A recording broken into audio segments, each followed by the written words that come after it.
Sarah Plain and Tall, page 45 through 48. Jack leaned over and nipped at Sarah's overalls, and she fed him an apple.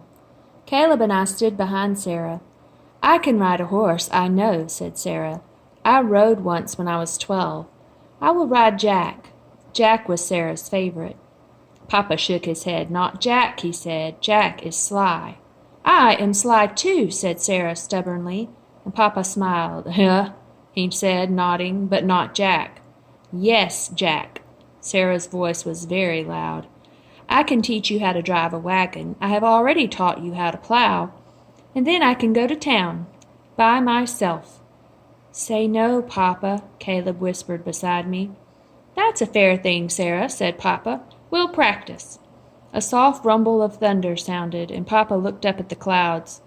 "Today? Can we begin today?" asked Sarah.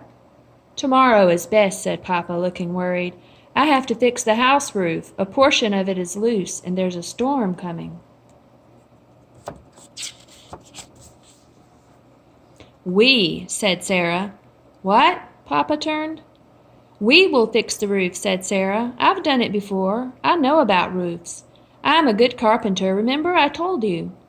There was thunder again, and Papa went to get the ladder. "Are you fast?" he asked Sarah. "I am fast, and I am good," said Sarah, and they climbed the ladder to the roof. Sarah with wisps of hair around her face, her mouth full of nails, overalls like Papa's, overalls that were Papa's. Caleb and I went inside to close the windows. We could hear the steady sound of hammers pounding the roof overhead. "Why does she want to go to town by herself?" asked Caleb. "To leave us?" I shook my head, weary with Caleb's questions. Tears gathered at the corners of my eyes. But there was no time to cry, for suddenly Papa called out, "Caleb! Anna!" We ran outside and saw a huge cloud, horribly black, moving towards us over the north fields. Papa slid down the roof, helping Sarah after him. "A squall!" he yelled to us. He held up his arms, and Sarah jumped off the porch roof. "Get the horses inside," he ordered Caleb. "Get the sheep, Anna, and the cows. The barn is safest." The grasses flattened. There was a hiss of wind, a sudden pungent smell. Our faces looked yellow in the strange light, and Caleb and I jumped over the fence and found the animals huddled by the barn. I counted the sheep to make sure they were all there, and herded them into a large stall.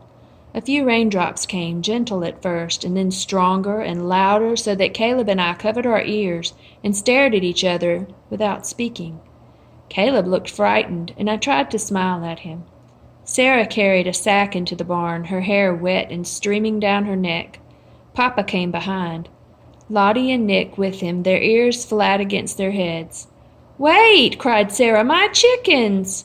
"No, Sarah!" Papa called after her. But Sarah had already run from the barn into a sheet of rain. My father followed her. The sheep nosed open their stall door and milled around the barn, bleating. Nick crept under my arm, and a lamb, Maddie, with the black face, stood close to me, trembling. There was a soft paw on my lap, then a gray body. Seal. And then, as the thunder pounded and the wind rose, and there was the terrible crackling of lightning close by, Sarah and Papa stood in the barn doorway, wet to the skin. Papa carried Sarah's chickens. Sarah came with an armful of summer roses.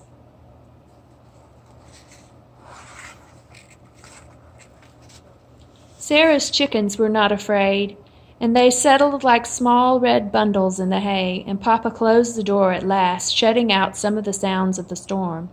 The barn was eerie and half-lighted, like dusk without a lantern. Papa spread blankets around our shoulders, and Sarah unpacked a bag of cheese and bread and jam. At the very bottom of the bag were Sarah's shells.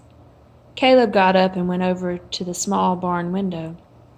"What color is the sea when it storms?" he asked Sarah.